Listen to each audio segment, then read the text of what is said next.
proposed 7 weeks to be able to present your case. But yesterday, senior advocate our count made it 6 weeks. But now the court is narrowing it down to 3 weeks. That 3 weeks will be enough for you to present your case. And you also said that you also have to go through the grievance. The 3 weeks to justice for you to present your case. You see, the important thing is the court has a discretion to reduce the hearing, the period of hearing as presented in the Electoral Act. And that's what I've done, because if we are to be given our 7 weeks, it means that our petition will expire. And that will not be in our own interest. So what we have to do is to do case management. Call witnesses that are very material, that will enable us establish that what INEC did is very, very unfortunate. And we believe that within the period allocated to us, we should be able to establish that. Notwithstanding that up to this moment, they are yet to give us all the documents we require. I continue to ask, why is INEC behaving in this way and manner? What are they hiding? What are they hiding? They are supposed to be neutral. But they are behaving as if INEC is a candidate in its own election. This should never be so. And that is, Nigeria is the only country where you find something like this. There's no other country. I challenge you to go and investigate and find out about the electoral bodies in other African countries.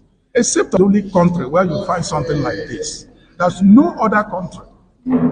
I challenge you to go and investigate and find out about the electoral bodies in other African countries. Except, of course, countries under military rule. That's where you may have a different situation. But in Kenya, in Malawi, South Africa, and quite a number of others, they remain neutral.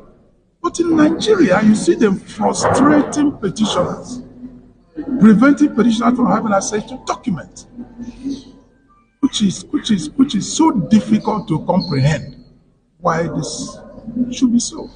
But they have no choice, because once we start trial, which is on May 13th, 30th May, we will serve them subpoena. And it comes with an order of court.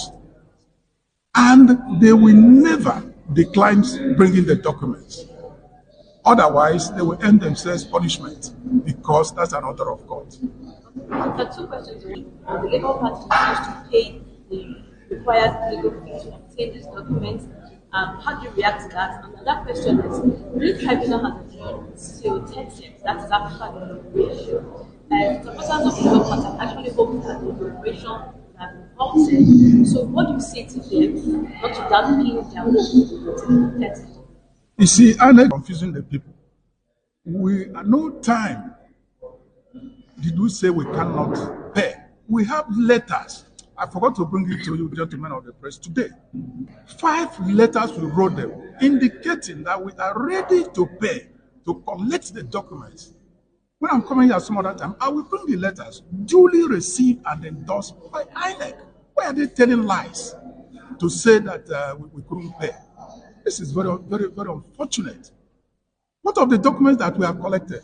Did we pay for them? Of course we paid for them. And they gave us those ones, but refused to give us others. I give you River State, for example. Now, River State, I understand, has 23 local governments. Election took place on 25th of February. Now, a few days ago, when they gave us 15 results, they are yet to complete the results. Close to 3 months since after the election. You can find out. Why are they holding on to those results? Is it not for manipulation? Of course it's for manipulation.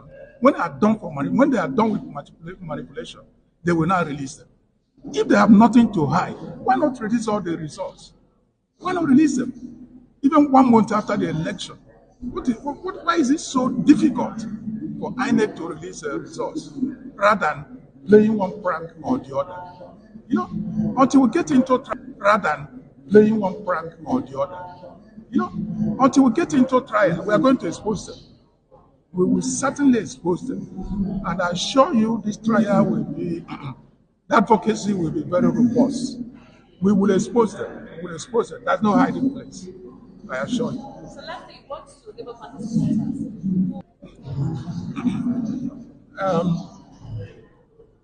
You see, we do not want to jump into a situation where we'll be chasing shadow and our petition will expire.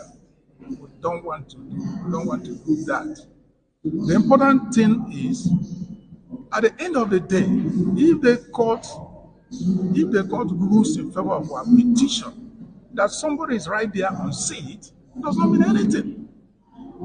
You'll be taken away from the seat. It has happened in Malawi. It has happened in Kenya. These are smaller countries than Nigeria. So I don't see why it cannot happen in our country. Because we will always get our feet wrong. That's the problem. Go back to what has been done. We are looking forward to how to prove our petition, and we believe we are going to prove it. Because if at the end of the day, I said before, the court rules that somebody who is there under the law should not be there, of course, the court will remove him. What is important is the issue of courage. And that's it. So this is of consolidation. The only thing important is that all three petitions, they are going to be heard together. But each one will maintain its identity. I hope you understand this. Will maintain its own identity at the end of the day. And judgment will be given in respect of each and every one of them. But it's just a matter of convenience to save time. That's why they were consolidated. And we have no problem with that. Thank you.